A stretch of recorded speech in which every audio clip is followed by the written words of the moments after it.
What's up, gangsters? Social media or influencer horror. I guess that's a subgenre now. I mean, it's been around for a while. I've actually seen a handful of entries into this. Let's call it like internet horror. I've even covered a few of them on my YouTube channel, including as part of my most disturbing movie series, Megan is Missing. Remember that one? It's so bad. Although, a little while back, I did visit the motel that was the crime scene to one of the worst acting in cinematic history. So, that's kind of cool. Anyway, now the latest influencer horror movie, Influencer. Directed and co-written, produced, and edited by Curtis David Harder, who I was not familiar with at all. But then again, how can we resist a movie called Influencer? We follow the titular influencer, let's call her Madison. She's in Thailand, and right off the bat, we get a glimpse of the fakeness, if you will, of her whole online persona. At some point, this other girl saves her from the advances of this British Riz Lord, and they instantly become friends. But this new girl is living quite the opposite of an influencer life and hates social media, which sets up the movie for some razor-sharp commentary, like here. It's better hot. Get it? See, they ordered some food, but Madison first wants to take some photos to later post to her following, even though it's meant to be eaten. And taking some pictures first will cool down the food that's supposed to be eaten while still hot. Never taken a picture of your food. I usually prefer to eat it. Holy shit, that's clever. Whoa, social media bad. Nice. So, the big problem with this movie, or well, at least with reviewing it, is that it kind of really heavily relies on at least one big plot twist. I went into this movie completely blind. I mean, I saw Influence and I was like, heck yeah. But I do feel like I kind of like have to spoil the rest. Because really, like, otherwise there's just not much more to talk about than I just did now. I'll try to keep the spoilers just to like this one segment. So if you want to skip all that, you can jump to this time mark. Okay? Okay. Because, see, this new friend, what's her name? That doesn't sound right. C.W.? Sweet. Let's just call her C. She's the bad guy. She dumps Madison on this deserted island and leaves her to die, and then proceeds to live as Madison through her social media account? Okay.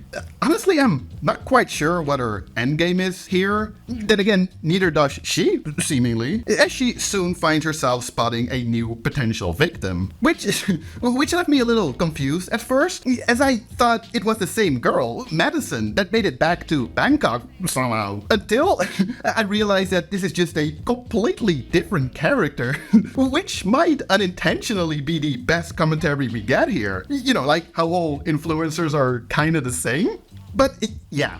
And then Madison's boyfriend Ryan unexpectedly shows up to surprise her, so C comes up with some bullshit story to cover her tracks. But Ryan is almost immediately like, sounds fishy. And yeah, you know, that's kind of the movie. And I know it was kind of like taking a jab at the movie's like commentary a little earlier, but really, if anything, I feel like this movie is way more about identity theft rather than social media or like influencers. It might have some interesting approaches here and there where they try to combine the two, like the whole, will you be missed online when you're gone and whatnot. But generally, I thought that this movie really isn't all that clever. But which, don't get me wrong, it really doesn't need to be. But yeah, it does really mostly play out as just a rather straightforward thriller. Just one that happens to be set in the influencer era. Are we in the influencer era? Oh my, what do I know? Am I getting old? It's fine, the movie. I like that it technically had a 26-minute pre-credit opening. I sincerely thought the implementation of AI, like deepfake technology, was interesting, both for video and audio. You need to leave. It's over. The actress that portrays C, Cassandra No, I thought she was great. Like, the further we got, I really started to hate her. She almost made it a frustrating watch towards the end, which I guess is a testament to her performance. Plus, I love her face. But the best character transition will have to go to the boyfriend, Ryan. Really? You really go from early on in the movie like, fuck this guy, to later in the movie like, yeah, fuck this bitch up, bro. He ends up being pretty cool and clever, the way he goes about finding out what's going on. Although I am pretty sure you can't frame scrub through video on Instagram desktop, but sure. I'm sure Ryan found a way. I won't spoil the ending for you guys. I mean, you just go and watch that yourself. But I initially, like, working towards the end, like, I was like, oh, no, I don't like this. And then the actual, like, ending came, and I was like, sure, okay. It's a decent movie. I mean, it's not super memorable, but I mostly enjoyed it while watching. And that's really all I have to say about it in this little conclusion. But that's where you guys come in, because please, like, if any of you out there have seen this one already, I would love to hear your thoughts. But until then, I will see you guys again in a couple of days for some more horrors of 2023. Cheers, guys. Have a nice day.